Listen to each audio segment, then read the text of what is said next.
Good morning students. तो आज हम पढ़ेंगे A.K. रामानुजन की लिखी हुई एक बहुत ही फेमस पोयम जिसका नाम है ऑबिचुरी। ऑबिचुरी होती है जब हम किसी की क्या कहते हैं डेथ के बाद जो एक छोटा सा शॉर्ट नोट लिखते हैं, जो कि हम पेपर में भी कभी कभी छपने के लिए आप लोगों ने बहुत बार पढ़ा होगा, शोक संदेश।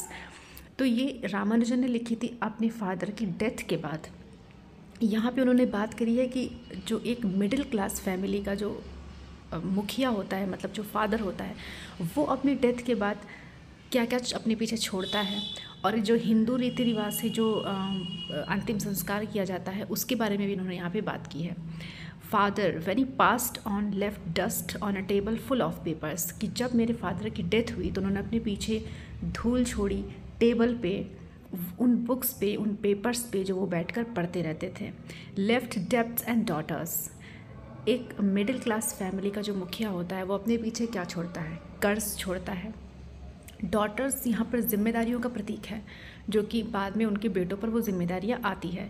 ए house that lean slowly through our growing years on a bent coconut tree in the yard, जो वो घर है बहुत ही ज़्यादा पुराना हो चुका है, जर्जर हो चुका है, और इस तरह से प्रतीत हो रहा है जैसे झुक गया हो उस कोकोनट के पेड़ पर जो हमारे आंगन में लगा हुआ है। तो किसी घर का किसी पेड़ पर झुकना तो पॉसिबल नहीं होता। यहाँ पर बात हो रही है कि जो जिम्मेदारियाँ उठाई है मेरे फादर ने पूरी ज़िंदगी, उनका जो बोझ था उससे वो पूरी तरह से झुक गए थे, और ज़िम्मेदारियों ने उन्हें तोड़ के रख दिया था, और जो वो घर था वो पुराना हो चुका था, जर्जर हो चुका था। यहाँ पर उन्होंने पूरा एक जो उनकी गरीबी एक तरह से कह सकते जो थी उसको भी उन्होंने यहाँ पर एलिबोरेट करा है अपने फादर की। फिर वो कहते हैं कि being the burning type he burned properly. अब यहाँ पे वो बात कर रहे हैं, वहाँ पर पहुँच चुके हैं अंतिम संस्कार के लिए अपने फादर की।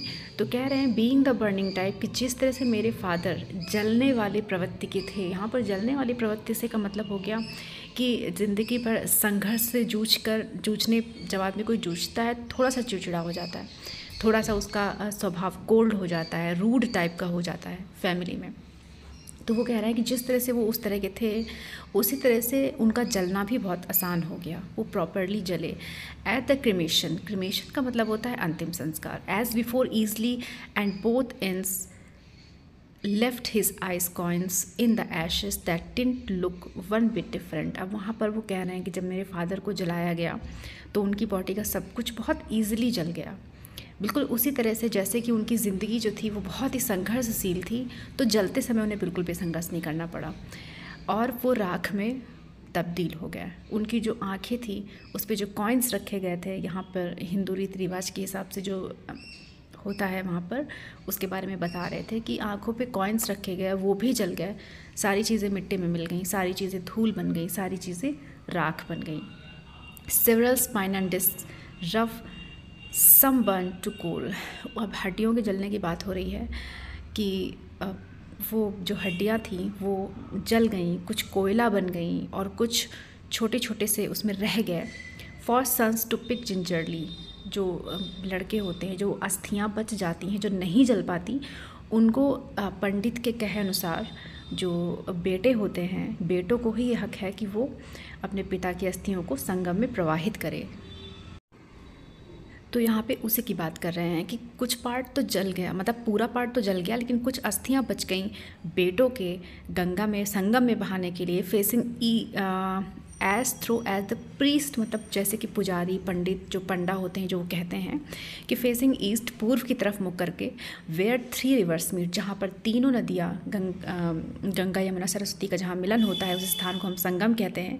नियर द रेलवे स्टेशन, वो जहाँ थे वहाँ के स्टेशन थे, वो संगम नज़दीक था, तो उन्होंने वहाँ पर उन संगम में अस्थियों को प्रवाहित किया। इस वाले स्टैंजा में थोड़ा सा उन्होंने बेटों की जो एक लाचारी होती है उसकी भी बात करी कि फादर की डेथ के तुरंत बाद उन्हें बैठकर शोक मनाने का समय नहीं मिलता, उन्हें तुरंत अपने फादर को ले जाके गंगा के तट पर उनको जलाना, फिर उनकी अस्थियों को प्रवाहित करना, तो एक जो बैठकर दुख मनाने का हक है वो बेटों को बिल्कुल भी नहीं दिया गया। तो यहाँ पे उस जो एक मार्मिक दृश्य था जिसको पढ़ने से ही बहुत प्रॉब्लम हुई, तो उसके बारे में उन्होंने यहाँ पे बात करी। फिर वो आगे कह रहा है he left his watch his वॉन्ट धोतीस, कि उन्होंने अपने पीछे क्या छोड़ा, अपनी घड़ी। मतलब अब वो पिता से जुड़ी हुई जो चीज़ें हैं उनको याद कर रहे हैं।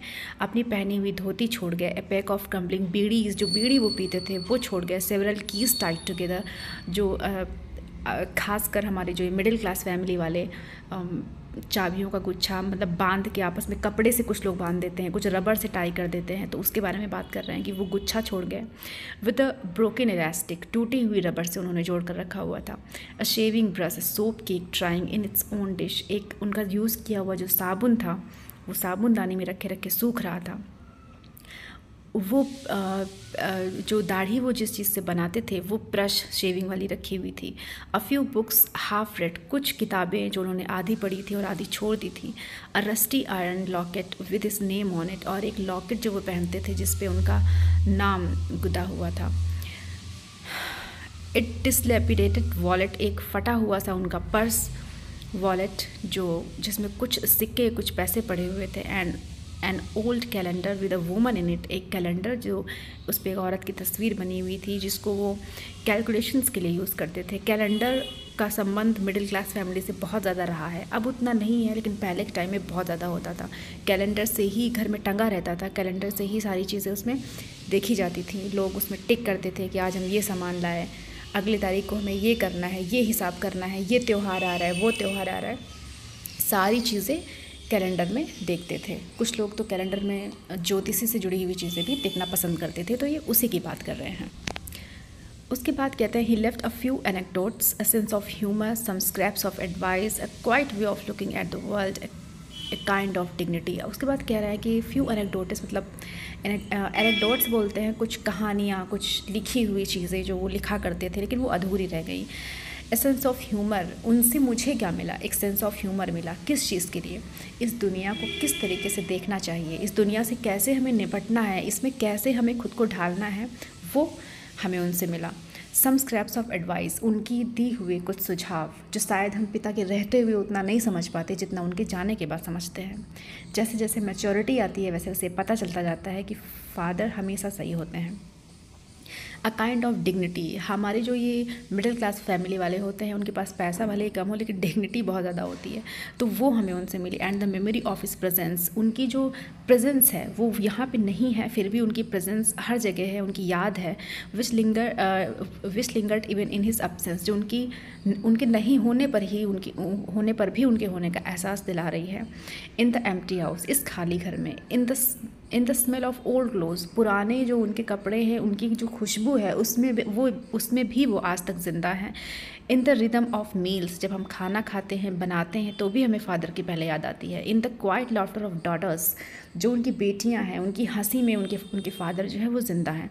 And in the corners of familiar room, घर में जितने भी रूम हैं, जितने भी परिचित जगह है जहाँ जहाँ फादर जाके बैठते या आते जाते थे, उन सब जगहों पर फादर के होने का, उनके पिता के होने का एहसास बता रहे हैं। तो ये फादर की डेथ के बाद का उनका लिखा गया बहुत ही अच्छा पोएम हम लोगों ने आज पढ़ा और उसको समझा।